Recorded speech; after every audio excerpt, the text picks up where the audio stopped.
নমস্কার বন্ধুরা, আমার চ্যানেলে সবাইকে স্বাগত। আজকে আমি বানাচ্ছি তালের ভাপা পিঠে। এটা ছোট থেকে বড় সবাই নাস্তা হিসাবে খেতে পারে, খেতে কিন্তু দারুণ হয়। আশা করছি আপনাদের সকলের খুব ভালো লাগবে। এর জন্য আমি ছোট বাটির 1 বাটি সুজি নিয়েছি, হাফ বাটি নারকেল কোড়া আর হাফ বাটি তালের কাঁত, আর লাগবে হাফ কাপ মতো দুধটাকে আমি ফুটিয়ে ঘন করে নিয়ে ঠান্ডা করে নিয়েছি। এবার একটা বড় স্টিলের বাটি নিলাম, তার মধ্যে সুজি ঢেলে নিলাম, 1 বাটি যে সুজি নিয়েছিলাম। তারপর ওর মধ্যে দুধটা দিলাম, প্রথমে হাফ কাপ দুধ দিলাম। তারপর একটু নেড়ে নিয়ে সুজিটাকে কিছুক্ষণ 10 মিনিট মতো রেখে দিতে হবে, যাতে সুজিটা ভিজে গিয়ে নরম হয়ে যায়। তারপর 10 মিনিট পর দেখাচ্ছি, দেখুন সুজিটা ভিজে গেছে। এবার এর মধ্যে আমি অল্প একটু নুন দিলাম, পরিমাণ মতো 2 চামচ মতো চিনি দিলাম। তাল মিষ্টি ছিল, তালের কাতটা, তাই 2 চামচ চিনি দিলাম। নারকেল কোড়া আর তালের কাতটাও এবার দিয়ে দিলাম।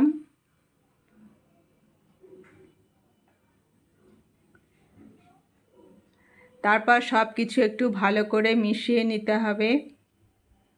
দেখুন এইভাবে সব কিছু মিশিয়ে নিলাম। এবার এর মধ্যে আমি, এটা একটু ঘন হয়ে গেছে তাই আর একটু দুধ দিয়ে পাতলা করে নিলাম।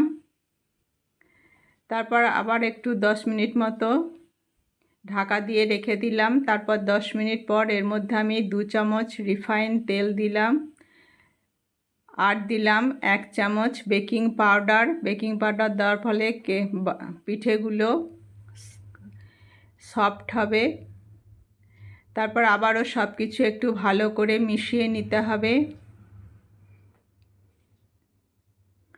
এই দেখুন ব্যাটারটা মেশানো হয়ে গেছে, এই রকম ঘনত্বের হবে।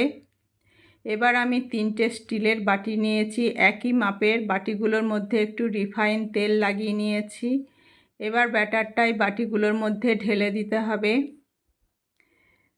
ফুল বাটি দেব না, একটু কম করে 3টে বাটিতেই ঢেলে দিলাম। তারপর উপর থেকে কিছু নারকেল কোড়া দিয়ে দিলাম, দেখতেও সুন্দর লাগবে, খাওয়ার সময়ও ভালো লাগবে।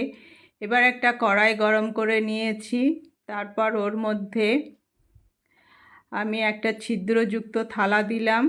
থালা দেওয়ার পর 3টে বাটি ওর মধ্যে বসিয়ে দিলাম। কড়াইটার যখন গরম করতে দেবে 1 টুকরো লেবু ফেলে দিলে কড়াইটা আর কালো হয় না। তারপর প্রথমে জলটা ফুটিয়ে নিলাম, ফোটানোর পর গ্যাসটা সিমে করে 15 মিনিট মতো স্টিম করে নিলাম। 15 মিনিট পর দেখাচ্ছি, দেখুন পুরো ফুলে গেছে, দেখতেও কত সুন্দর লাগছে। এবার নামিয়ে নিয়ে একটু ঠান্ডা করতে হবে। গরম গরম এগুলো তোলা যাবে না, ভেঙে যাবে। একটু ঠান্ডা করে নেওয়ার পর একটা চাকু দিয়ে এই বাটির সাইডগুলো এইভাবে একটু কেটে দিলে কেকগুলো পুরো ভালোভাবে বেরিয়ে চলে আসবে, পিঠে বা কেক। তারপর একটা থালার মধ্যে দেখুন বাটিটা উল্টে দিলেই কেকটা সুন্দর বেরিয়ে চলে এলো। এইভাবে 3টে পিঠেই আমি ভাপা পিঠে বার করে নিলাম বাটি থেকে।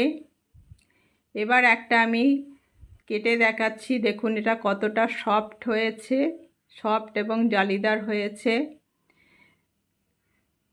রেসিপিটা ভালো লাগলে অবশ্যই লাইক কমেন্ট করবেন। নতুন বন্ধুরা আমার চ্যানেলটি সাবস্ক্রাইব করে আমার পাশে থাকবেন। আজ এখানেই শেষ করছি। সবাই ভালো থাকবেন, সুস্থ থাকবেন। Bye bye.